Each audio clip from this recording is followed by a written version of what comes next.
အားလုံးပဲမင်္ဂလာပါ FlutterVerse မြန်မာနေကြိုဆိုပါရစေကျွန်တော်တို့ဒီနေ့မှာတော့ Dart ရဲ့ဒီ arrow function တွေအကြောင်းကိုပြောတော့ပေးမယ်ကျွန်တော်ဒီ arrow function ဆိုတာကျွန်တော်တို့ပုံမှန်ရေးနေကြ function မှာသူက shorthand ပုံစံနဲ့ရေးတာကိုပြောတာအဲ့တော့အဲ့ဒီ shorthand ရေးတဲ့ဟာကဒီလိုမျိုးဒီ multi line function တွေဆိုရင်တော့လာပြီးတော့အလုံးမလုပ်ဘူး multi line function ဆိုတာဘယ်လိုမျိုးလဲဆိုတော့ဒီလိုမျိုးဒီ function တစ်ခုအတွင်းထဲမှာဒီ2 line 3 line စသဖြင့်အဲ့လိုမျိုး line တွေအများကြီးလာပြီးတော့ဒီ operation လုပ်ပြီးမှထွက်လာတဲ့ result မျိုးကိုဒီ shorthand အနေနဲ့သွားပြီးတော့ရေးလို့မရဘူးဒါပေမဲ့လို့ကျွန်တော်ဒီ add-in လိုမျိုးကြောင်းနဲ့ပြီးသွားတဲ့ဥစ္စာမျိုးဆိုရင်ကျွန်တော်တို့ဒီ arrow function ကိုသုံးပြီးတော့ရေးလို့ရတယ်အဲ့တော့ arrow function ကိုသုံးပြီးဘယ်လိုရေးမလဲဆိုတော့ add-in ကိုပဲကျွန်တော်တို့ add-in okay ဒီ add-in မှာကျွန်တော်တို့ကအပေါ်အကောင်လေး format တစ်ချက်ပိတ်လိုက်မယ်အဲ့တော့ဒီလိုပုံစံမှာကျွန်တော်တို့ဒီ integer num1 တခုတောင်းမယ် integer num2 တခုတောင်းမယ်ပြီးကြရင်ကျွန်တော်တို့ပုံမှန်ဆိုခွင်းစားခွင်းပိတ်လာတယ်ဒီ arrow function ကကျတော့ခွင်းစားခွင်းပိတ်မပါတော့ဘူးဆို arrow ပုံစံနဲ့တွားမယ်ညာချင်းပြီးကြတော့ဒီ greater than arrow ပြီးကြတော့ဒီ return keyword မပါတော့ဘူး return keyword မပါဘဲနဲ့သူ့ရဲ့ဒီနောက်က operation တွေကိုလာပြီးတော့ return ပေးလိုက်ရပြီဒါ arrow function လို့ခေါ်တယ်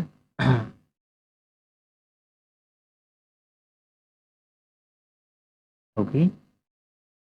ဒါဆိုရင်ဒီ arrow function ကိုကြည့်မယ်ဆိုရင်ကျွန်တော်တို့ဒီပုံမှန်ရေးနေကြ function ကိုမှကျွန်တော်တို့ကဒီလက်တဲကွင်းsorry ဒီတွန်ကွင်းအဖွင့်ပိတ်မပါတော့ဘူးပြီးကြတော့ဒီ return မပါတော့ဘူးအဲ့တော့ဒီကောင်ကဒီ arrow လေးလာပြီးတော့ရေးပြလိုက်ရပြီပြီးကြတော့ဒီနောက်ကနေသူ့ရဲ့ operation တွေကိုသူလုံးမဲ့အလုပ်လေးကိုလာပြီးတော့ထည့်ပြလိုက်ရပြီအဲ့တော့ဒီကောင်ကဒီ arrow လေးကပြောရမယ်ဆိုရင် auto return ပြန်ပေးတယ်သူက shorthand ပုံစံရေးတာဖြစ်တဲ့အတွက်ဒီလိုမျိုးခွင်းတွေ return တွေလာပြီးတော့ထည့်ရေးပြမလို့တော့ဘူးခုလိုမျိုးတစ်ချောင်းနဲ့ပြီးသွားတယ်အဲ့ဒါကို arrow function လို့ခေါ်တယ်အဲ့တော့ဒီမှာနားလိုက်မယ်နားလိုက်တော့ကျွန်တော်တို့ဒီထုတ်ထားတဲ့အတိုင်းပဲresult ကထွက်တယ်ဟုတ်ပြီအဲ့ဒါပြီးကြတော့ကျွန်တော်ဒီ byte တွေဆိုရင်လည်းသူကလာပြီးတော့ byte ဒီမှာလည်းလာပြီးတော့သုံးလို့ရတယ်အဲ့တော့ဘယ်လိုသုံးမလဲကျွန်တော်တို့ဒီ byte function ကို arrow အနေနဲ့ရေးမယ်ဆိုရင် byte print triple ဆိုပြီးရေးမယ်ညာ number တစ်ခုတောင်းမယ်တောင်းပြီးရင်ဒီတွန်ကွင်းနေမလာဘဲနဲ့ကျွန်တော်တို့ arrow လာမယ် arrow လာပြီးတော့ရင်ကျွန်တော်တို့က byte print ဆိုအဓိကကျွန်တော်တို့ရဲ့ဒီ function က print ထုတ်ချင်တာဖြစ်တဲ့အတွက်ကျွန်တော်တို့ရဲ့ function print ကိုရေးလိုက်မယ်ကြတော့ဒီ print ထဲမှာ number ကိုကျွန်တော်တို့ argument အနေနဲ့တောင်းထားတဲ့ number ကို3နဲ့မြောက်ပြီးတော့ print ထုတ်ပေးလိုက်မယ်ဒါဆိုရင်ရပြီအဲ့တော့ကျွန်တော်တို့ဒီ percent မထည့်တော့ဘူးဒီ percent မထည့်ဘဲနဲ့တခါလဲ print ဆိုပြီးတော့တန်းပြီးထုတ်လိုက်တယ်အဲ့တော့ကျွန်တော်ပြောချင်တာဒီလိုမျိုး return ပြန်ရတဲ့ function တွေမှမဟုတ်ဘူးဒီလို byte တွေမှာဆိုရင်လည်းအကြောင်းနဲ့ပြီးသွားတဲ့ဥစ္စာမျိုးဆိုရင်ကျွန်တော်တို့ဒီ arrow function နဲ့သုံးလို့ရတယ်ဒီနေရာမှာလည်းကျွန်တော်တို့က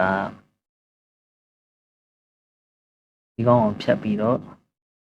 ဒီထဲကိုလာပြီးတော့သုံးမယ်ဆိုရင်လည်းကျွန်တော်တို့ရတယ်ဒါပေမဲ့ကျွန်တော်ပြောချင်တာဒီ arrow key ကို arrow function ကိုသုံးနေဆိုရင်ကျွန်တော်တို့ဒီလိုမျိုး